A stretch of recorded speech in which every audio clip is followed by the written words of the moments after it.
اب ہم چلتے ہیں انہی آیات کے الحمدللہ 10ویں پہلو کی طرف.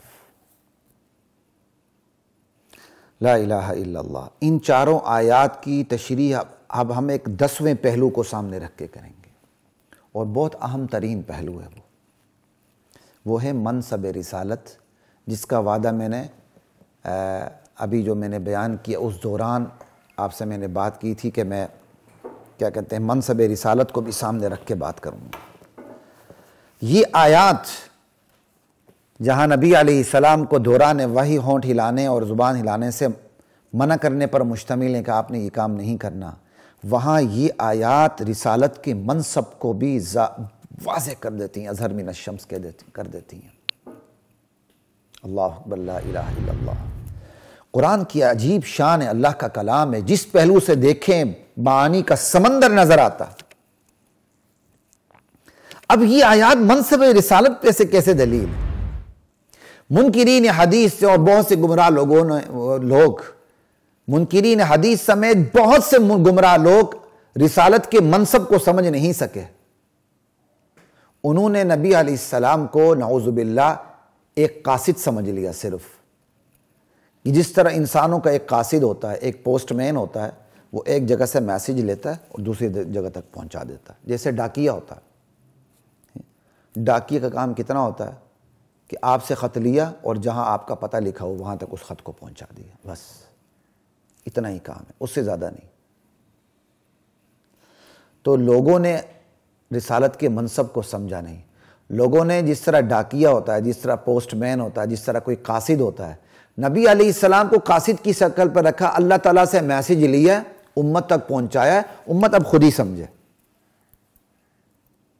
یہ منصب رسالت کی توہین ہے. منصب رسالت یہ نہیں ہے. منصب رسالت کے اندر صرف وحی پہنچانا نہیں ہے، وہی منصب رسالت کے اندر یہ داخل ہے کہ وحی کو پڑھ کے بھی سنانا ہے اس طرح جس طرح اللہ نے کہا ہے. ایک وحی کو سمجھانا بھی ہے اس طرح جس طرح اللہ نے کہا ہے. وحی کو یاد بھی رکھنا ہے اسی طرح جس طرح اللہ تعالیٰ نے یاد رکھنے کا کہا اور یاد رکھوایا ہے. تو منصب رسالت صرف قاصد ہونے کا نہیں ہے.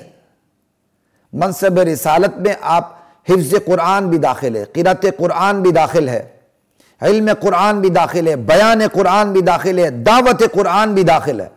آپ معلم تھے، آپ جسٹ ایک میسنجر نہیں تھے کہ میسج دیا امت کو ڈیلیور کر دیا اب امت خود ہی پر ہے. نہیں، نبوت کا یہ منصب نہیں. نبوت کا منصب یہ تھا اللہ تعالیٰ سے وحی لی، سب سے پہلے اس وحی قرآن کو خود سنایا، سنانے کے بعد اللہ کی مرضی سے تشریح بھی اس کی. یہ دیکھیں نا، لا تحرک بہ لسانک لتعجل بہ. آپ نے قرآن کو جلدی لینے کے لیے اپنی زبان کو، اپنے دونوں ہونٹوں کو حرکت نہیں دینی. ان علینا جمع، آپ کے سینے میں جمع رکھنا ہمارا کام، آپ کی زبان سے ادائیگی کروانا ہمارا کام. قرآن فَإِذَا قَرَأْنَاهُ فَاتَّبِعْ قُرْآنَ ثُمَّ إِنَّ عَلَيْنَا بَيَانَ. پھر اس قرآن کو بیان کروانا بھی ہمارا کام ہے کہ آپ نے اس کو بیان کیسے کرنا ہے، اس کے مضامین کی وضاحت کیسے کرنی ہے. یہ مضامین ہم آپ کے سینے میں ڈال دیں گے. حضور معلم تھے، آپ کو معلم بنا کے بھیجا گیا تھا. یہی وجہ ہے قرآن اصول کی کتاب ہے. قرآن کریم نماز کی تشریح نہیں، وضاحت نہیں کرتی، روزے کی وضاحت نہیں کرتی، اور روزے کی تفصیلات نہیں بتاتی، حج کی تفصیلات نہیں بتاتی، جہاد کی تفصیلات مکمل طور پہ نہیں بتاتی. جتنے بھی اصول ہیں ان اصول کی تشریح نہیں کرتی. قرآن کریم نے سب سے زیادہ جس چیز کی تشریح کی ہے وہ عقیدہ توحید ہے. یہ بات یاد رکھیے گا. باقی جو پورا دین ہے، نماز، روزہ، حج، زکوٰۃ، جہاد سمیت، یہ منصب رسالت پہ رکھ دیا گیا، آپ کو بتا دیا گیا، بیان کروا دیا گیا. آپ نے اپنے الفاظ میں امت کو اس کی تعلیم دی. لا الہ الا اللہ واللہ اکبر. یہ ہے اصل منصب رسالت. جو منصب رسالت کو سمجھتے ہیں وہ حدیث کا انکار نہیں کر سکتے، کبھی بھی نہیں کر سکتے. اقیم الصلاۃ سے ہم نماز تھوڑی پڑھ سکتے ہیں.